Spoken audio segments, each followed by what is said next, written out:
on life, in their intelligence, they don't want death. They don't want old age. They don't want disease. They don't want suffering. They don't want loneliness.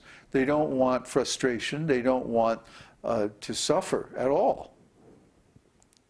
I mean, really. I mean, if you had your choice, you know, between suffering and not suffering at all, which one would you pick? Not suffering, of course. Only a madman would choose to suffer. So then, if you know this theory that comes from the Vedas, you would understand that the activities of most people, beginning with their thoughts, are inevitably going to cause them to suffer. Why? Because their thoughts and activities are material. And when we're in material consciousness, we are affected by the changes in the material world. And everything in the material world goes through 7 stages.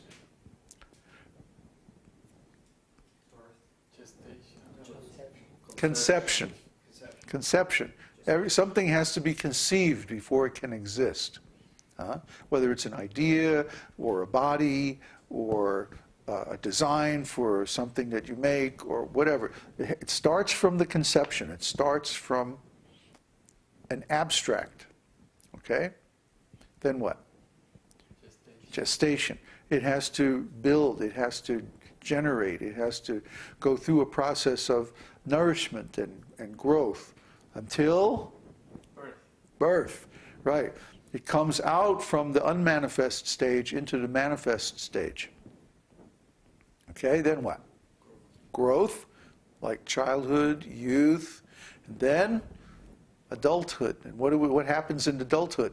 Creation of byproducts. Creation of byproducts. In other words, work and reproduction. Anyone who's been married knows that those two things go together. The more you want to reproduce, the more you have to work. Just taking care of kids is an enormous piece of work. I mean, for 20 years, you're like changing diapers and buying prom dresses and, you know, driving to soccer games and, you know, it's a long sentence. So, production of byproducts, and then, once the kids are grown up, dwindling. Yes, one starts to dwindle.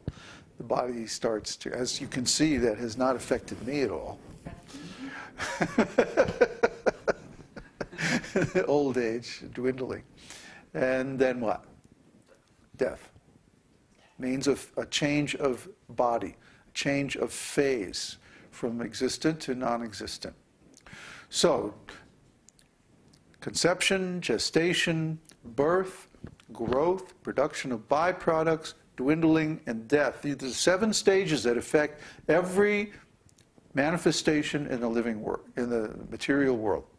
So any bodies that we have, any possessions that we have, any relationships that we have, anything that we have any relationship with in this material world is going through these 7 stages. And these changes produce suffering. Okay? Nobody wants their relationships to end. Nobody wants their possessions to be taken away. Nobody wants to get old and die. Nobody wants things to change. They all want to keep the stuff that they've worked for, and absolutely none of this is possible.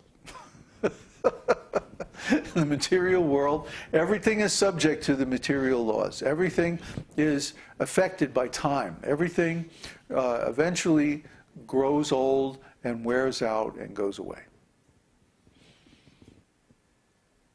So even if we are operating in the mode of goodness, which we highly recommend, by the way, highly recommend that you eat in the mode of goodness, that you do everything you can in the mode of goodness, because this will lead to happiness and prosperity and health and strength and intelligence. And this will ultimately lead to spiritual life. In spiritual life, we take our material activities, and instead of performing them for material gain, we perform them as a service, as a sacrifice to Krishna, to God. And when we do that, guess what happens? We become released from the karmic reaction to those activities. Instead of karmic reaction, we get spiritual advancement. That is the secret of devotional service. That is the operative principle of devotional service. Instead of karma, it's called akarma. Karma means work. Karma means cause and effect. It's what's called fruitive activities. All these activities in the material world are undertaken to produce some fruit, some result. Huh? Nobody does any work in this material world unless they want to get some result out of it, except the devotees. The devotees are performing activities that have no material result, like chanting the holy name, for example. What material result does that have? Some people think that we're crazy because we do that. Crazy like a fox. Because we chant these holy names, because we do so many other things that have no material results whatsoever, we are excused from the karma. Because all of these activities are done as an offering to Krishna. And ultimately, as described in the Nectar of Devotion, these kind of activities over a long period of time result in our developing love of Krishna. And when we develop love of Krishna, this transforms our consciousness from material to spiritual. The transformation begins when we take our regular material activities and offer them to Krishna. And the end goal of that transformation is pure love of God. That's how it works. So then there are all these methods, so many methods. We went through a long examination, detailed look at all the different methods. And also we looked at the offenses, the things that stop the methods from working, and how to overcome. Well, we didn't really talk too much about how to overcome the offenses. That might be another topic that we would want to go into at some point. But so far, the Nectar of Devotion has talked about once we reach the point where our intelligence has matured by the mode of goodness, to the point where we can see, okay, I want out of here. I don't want to be in the material world anymore. I want to attain the spiritual world. Once we get to that point, that is where Nectar of Devotion begins. Okay? Most spiritual paths, they end at the point where we say, I want to get out of this material world because I'm a spiritual living being. I'm a spiritual living entity. I am a spirit soul. I am a being of pure consciousness.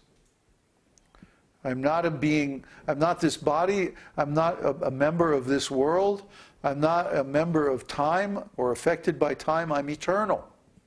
And when we declare our identity to be completely spiritual, that is actually the goal or the end point of most spiritual paths. But for us, it's just the beginning. This is the minimum qualification for entering this path of devotional service described in Nectar of Devotion. And sure enough, if you look in Bhagavad-gītā, this truth of our spiritual identity is the first point, well, almost the first, the second point that Krishna makes. The first point is, Arjuna, you're a fool because you're lamenting. If you're lamenting, means you think you're a material being. Therefore, Declare that you are a spiritual living entity, and this is the beginning of the solution to all of your problems. And then the next step is, in chapter 3, take this activity, all this material work that you've been doing, and offer it to the Lord.